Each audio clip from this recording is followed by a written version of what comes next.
2023, and especially our police heroes, Officer Matthew Hare, Lieutenant Mike Wood, Deputy Jake Salrin, and K9 Rico. Passion and love and care that is creating a foundation.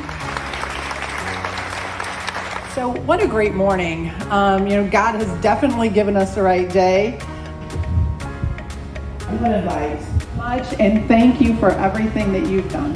Have a great day, everyone. And I do a lot of traveling.